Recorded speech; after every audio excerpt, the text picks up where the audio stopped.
آج جشن غوث الورا اور تاج الورا ہے، تھوڑی تھوڑی سی باتیں سن لیں، وقت کافی ہو گیا، جیسے وقت ہو جائے مجھے اشارہ کر دیں، میں زیادہ آپ کو اکتاہٹ میں نہیں ڈالنا چاہتا، اور جہاں آپ تھک جائیں آپ ہاتھ اٹھا دیں، میں بھی بند کر دوں گا انشاءاللہ العزیز، تھکانا میری عادت نہیں ہے۔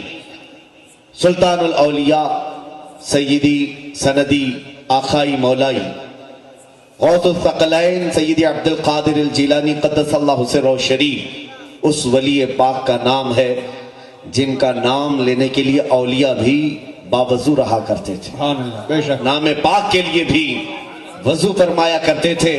آپ کا لقب محی الدین ہے، دین کو زندہ کرنے والا، اور یقیناً خود غوث اعظم نے یہ اپنا واقعہ نقل فرمایا کہ میں ایک راستے سے گزر رہا تھا، ایک مسافر کو دیکھا، بہت ہی کمزور تھا، ضعیف تھا، وہ چلتے چلتے کبھی ادھر گر جاتا کبھی ادھر گر جاتا۔ میں اس مسافر کے قریب گیا، اس کو پکڑا، اور اس کو جیسے ہی میں نے دونوں ہاتھوں سے سنبھالا وہ بالکل صحت یاب ہو گیا، چہرے پر رونق آ گئی، چہرہ اس کا خوشحال ہو گیا۔ تو غوث پاک فرماتے میں تعجب سے اسے دیکھنے لگا، ابھی تو اتنا کمزور تھا، ضعیف تھا، ناتواں تھا، چل نہیں پا رہا تھا، میں نے تجھے پکڑا، کیا تو صحیح سلامت ہو گیا؟ اس مریض نے پلٹ کر کے کہا اے شیخ عبد القادر مجھے نہیں پہچانتے؟ کہا کون ہے تو؟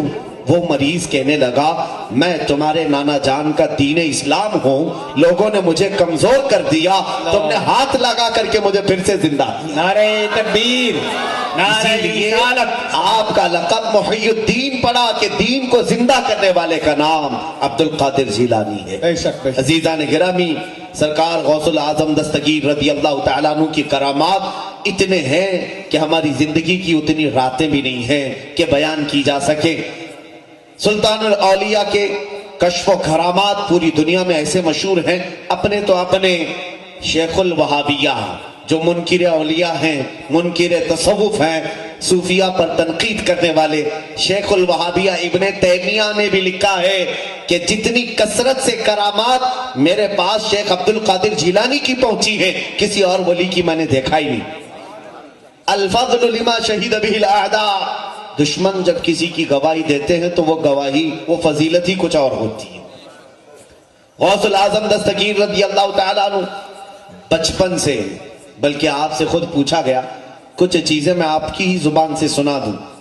آپ نے اپنے قصیدے میں جو فرمایا، وجد کے عالم میں آپ نے ایک قصیدہ پڑھا جس کو آج قصیدہ غوثیہ کہا جاتا ہے، سقانی الحب کأسات الوصالی فقلت لخمرتی نحوی تعالی سعت ومشت لنعبی فی کؤوس فہمت بسکرتی بین الموالی فقلت لسائر الاخطاب لمو بحال وادخلوا انتم رجالی وہموا واشربوا انتم جنودی فساق القوم بالوافی ملالی شربتم فضلتی من بعد سکری ولا نلتم علوی واتصالی مقامکم العلا جمعا ولیکن مقامی فوقکم ما زال عالی انا فی حضرت التقریب وحدی یصرفنی حسبی ذو الجلالی انا البازی اشہب کل شیخ ومن ذا فی الرجال اعطا مثالی۔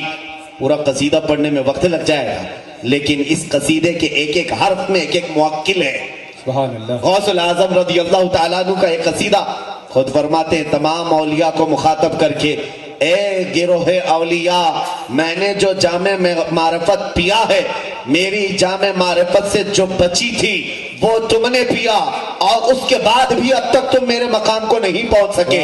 واہ، بے شک۔ میں باز اشہب ہوں تمام اولیاء کا، حتیٰ کہ غوث العظم دستگیر رضی اللہ تعالیٰ عنہ یہاں تک فرماتے ہیں رب تبارک و تعالیٰ نے جو مجھے تاج پہنایا ہے کہ اگر میں اپنے دل کا راز کسی سمندر پر ڈال دوں تو وہ سمندر خشک ہو جائے گا، اللہ اکبر۔ اگر میں پہاڑوں پر ڈال دوں تو وہ ریزہ ریزہ ہو جائیں گے، اگر میں یہ راز دل میں موجود کسی آگ کے سامنے ظاہر کروں وہ ٹھنڈی ہو جائے، حتیٰ کہ فرماتے ہیں میں اپنے قلب کا راز کسی میت کے سامنے کھول دوں وہ اسی وقت اللہ کے حکم سے کھڑا ہو جائے، سبحان اللہ، اسی وقت کھڑا ہو جائے۔